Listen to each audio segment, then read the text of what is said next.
आणि आतमध्ये मशरूम एकदम सॉफ्ट राहतो आणि शिजला सुद्धा एकदम छान जातो, तुम्ही ते पाहू शकता। हॅलो फ्रेंड्स, सो ऍक्च्युली आज काय झालंय, माझ्याकडे होते मशरूम आणि आता त्या मशरूमचं काय करायचं मला प्रश्नच पडला होता आज। ऍक्च्युली ना आपल्या मशरूमच्या ऑलमोस्ट सगळ्या रेसिपीज दाखवून झालेल्या आहेत। म्हणजे ना आपण मशरूमची भाजी बनवली, मशरूम राईस बनवलाय, मशरूम चिली बनवली आहे, मशरूम 65 बनवलंय, म्हणजे ऑलमोस्ट ना मशरूमच्या सगळ्या रेसिपी आपल्या करून झालेल्या आहेत। आज ना घरी मशरूम राहिलेला म्हटलं तर काय करावं असा प्रश्न पडलेला, तर मी आज ना तुमच्यासोबत एक मस्त असं स्नॅक शेअर करणार आहे मशरूम पासून। तुम्ही ना चखना म्हणून सुद्धा ते खाऊ शकता किंवा मस्त असं स्नॅक्स म्हणून सुद्धा, इव्हिनिंग स्नॅक्स म्हणून सुद्धा खाऊ शकता। एकदम ना झटपट बनणारी रेसिपी आहे। चला तर मग अजिबात उशीर न करताना आता आपण लगेचच त्या रेसिपीला सुरुवात करूयात। आता यासाठी सगळ्यात पहिल्यांदा आपण इथे मशरूम्स घेतलेले आहेत, छान असे स्वच्छ धुवून मशरूम्स घेतलेत आणि ना त्याचे असे 2 पीस करून घेतलेत। प्रत्येक मशरूमला असं मधून कट करून त्याचे ना 2 पीस करून घेतलेत आपण, तुम्ही इथे पाहू शकता। स्वच्छ असे मशरूम धुवून घेतलेले आहेत। आता आपल्याला ना एक बॅटर तयार करून घ्यायचंय। आता ते बॅटर करण्यासाठी आपल्याला फक्त मैदा आणि कॉर्नफ्लॉवर लागणार आहे।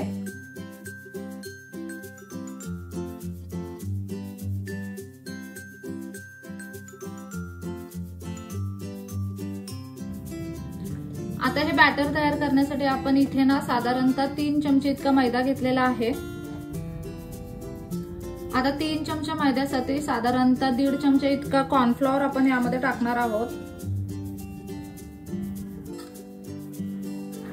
तिखटपणा येण्यासाठी यामध्ये लाल तिखट टाकायचं आहे। साधारणतः अर्धा छोटा चमचा इतका लाल तिखट मी इथे टाकलेला आहे। इथे ना माझ्याकडे डार्क सोया सॉसचा एक पाउच आहे, तो यामध्ये टाकते मी। तुम्ही ना 1 चमचाभर इतका डार्क सोया सॉस यामध्ये टाकू शकता। इथे आपण चवीप्रमाणे मीठ टाकून घेऊयात। आता थोडासा फ्लेवर ऍड करण्यासाठी मी यामध्ये शेजवान चटणी टाकते। आता यामध्ये पाणी टाकून याची एक पेस्ट तयार करून घेऊयात।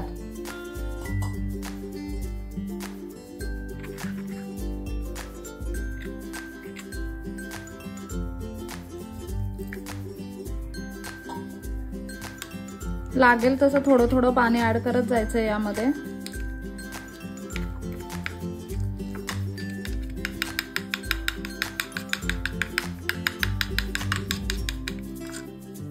इथे तुम्ही पाहू शकता मस्त अशी थोडीशी घट्टसर अशी पेस्ट आपण इथे तयार करून घेतलेली आहे। आता हे बॅटर ना आपण थोडा वेळासाठी बाजूला ठेवून देऊयात। इथे आपण एक कढई घेतली आहे, कढईमध्ये ना तेल टाकून घेऊयात। अगदी व्यवस्थित प्रमाणामध्ये आपण इथे कढईमध्ये तेल टाकलेलं आहे। आता हे तेल आपल्याला गरम होऊन द्यायचं आहे। इथे ना आपलं तेल अगदी छान असं गरम झालेलं आहे। आता आपल्याला काय करायचंय, हे जे मशरूम्स आहेत ते ह्या बॅटर मध्ये डिप करून घ्यायचे।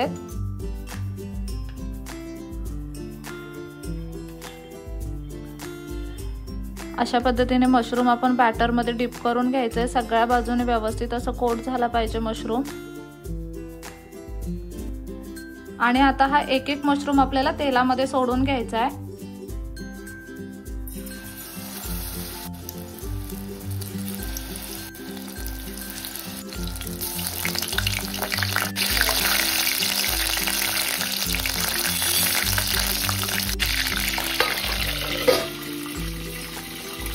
आता ना मशरूम जेव्हा आपण फ्राय करतो ना तेव्हा मशरूम मध्ये ऑलरेडी पाणी असतं, त्याच्यामुळे ना ते अशा पद्धतीने तेल उडू शकतं। त्याच्यामुळे लगेचच बॅटर मध्ये डिप करून मशरूम ना तेलामध्ये फ्राय करायला टाकायचं आणि त्याच्यानंतर अशा पद्धतीने झाकण ठेवायचं, म्हणजे जेणेकरून तेल इकडे तिकडे उडत नाही। आणि अगदी बारीक गॅसवरती आपण झाकण ठेवूनच हे थोडंसं फ्राय करून घेऊया आणि त्याच्यानंतर मग झाकण काढून आपण मशरूम पलटून घेऊया।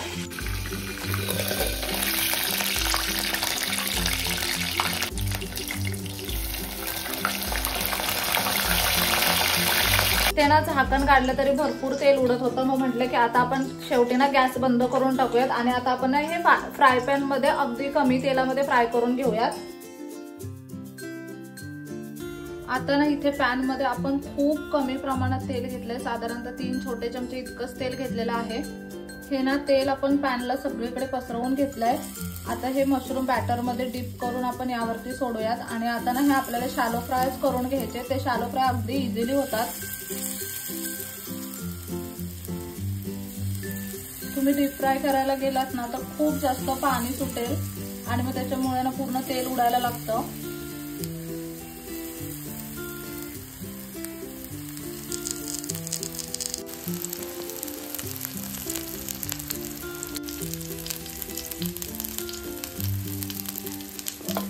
आता ना यावरती झाकण ठेवूयात आणि एका बाजूने मशरूम मस्त असे फ्राय करून घेऊयात. हे इथे तुम्ही पाहू शकता, हे ना आपण कढईमध्ये केलेले मशरूम्स आहेत. हे सुद्धा खूप छान होतात, पण ना हे तळताना खूप जास्त तेल उडतं, त्याच्यामुळे ना ते तळणं थोडंसं रिस्की आहे. त्याच्यामुळे आपण आता शॅलो फ्राय करायला टाकलेत बाकीचे मशरूम. इथे आपले बाकीचे मशरूम शॅलो फ्राय होतात. साधारणतः 1 ते 1.5 मिनिटं आपण हे फ्राय करून घेतले. आता ह्यांना पलटूया आणि दुसऱ्या बाजूने फ्राय करून घेऊयात. इथे तुम्ही पाहू शकता अगदी इझिली शॅलो फ्राय होतात हे मशरूम आणि ना मागासारखं तेल सुद्धा उडत नाहीये.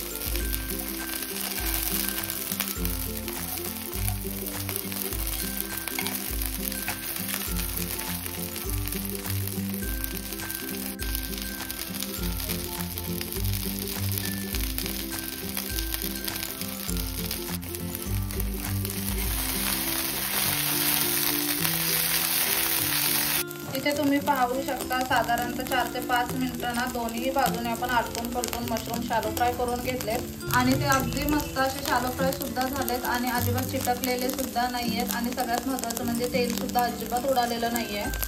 तुम्ही पाहू शकता हे ते वाले मशरूम्स आहेत जे आपण ना कढईमध्ये केले होते, पण कढईमध्ये ना काय होतंय की खूप जास्त आपण त्यांना डीप फ्राय करायला गेलो ना की मशरूम खूप जास्त पाणी सोडतात आणि त्याच्यामुळे ना खूप तेल उडतंय. ते थोडंसं बनवायला रिस्की आहे. त्याच्यामुळे आपण ना त्याच्यानंतर हे शॅलो फ्राय केले होते मशरूम आणि ते अगदी परफेक्ट झालेले आहेत. अजिबात तेल उडालेलं नाहीये. मशरूम सुद्धा दोन्ही बाजूने मस्त असे शॅलो फ्राय झालेत आणि मेन पॉइंट म्हणजे छान कुरकुरीत झालेत. वरचं आवरण एकदम क्रिस्पी झालंय. आता हे ना मशरूम आपले तयार झालेत. मी गॅस सुद्धा बंद केला. आता यांना आपण सर्विंग प्लेट मध्ये काढून घेऊयात.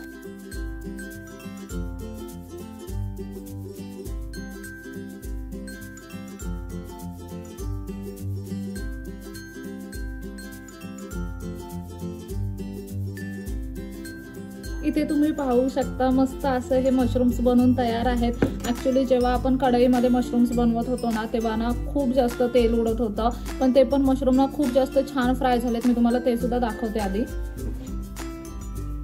ना हे ते वाले मशरूम्स आहेत आणि ते सुद्धा अगदी मस्त असे फ्राय झालेत. तुम्ही इथे पाहू शकता. आपण हा मशरूम सुद्धा टेस्ट करून बघूयात. शिजलाय सुद्धा आतून इतका छान ना. खूप कमाल टेस्ट झाले त्या मशरूमची सुद्धा. आता ना हे मशरूम सुद्धा आपण ट्राय करून बघूयात. ऍक्च्युली ना नॉनव्हेज खायचं क्रेविंग होत असेल आणि त्या दिवशी नॉनव्हेज नसेल ना खायचं तर त्या दिवशी तुम्ही मशरूमचे काहीतरी पदार्थ बनवू शकता. हे अशा पद्धतीने मशरूम वगैरे बनवला ना तर सेम ना चिकन खाल्ल्यासारखंच लागतं. शेजवान चटणीमध्ये डिप करून आपण हे खाऊयात.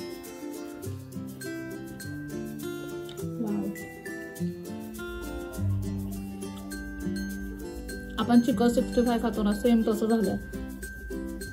कमाल लागतं एकदम.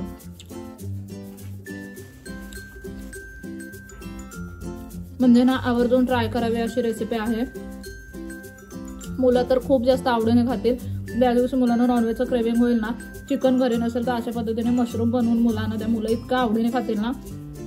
आणि मुळात ना चिकन आणि मशरूम मधला फरक सुद्धा मुलांना कळणार नाही. एवढं अमेझिंग झालंय हे.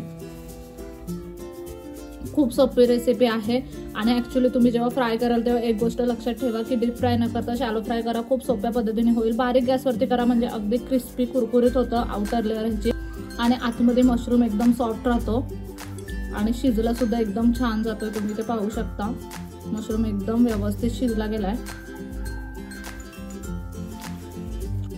कधी मशरूम घरी आणलात ना तर आवर्जून ट्राय करावी अशी रेसिपी आहे. एकदम कमाल लागतंय खायला. नक्कीच ही रेसिपी घरी ट्राय करा. व्हिडिओ कसा वाटला ना मला कमेंट करून नक्की सांगा. चला तर मग नेक्स्ट व्हिडिओमध्ये भेटूया. तोपर्यंत मस्त खा, भरपूर फिरा आणि आनंदी राहा.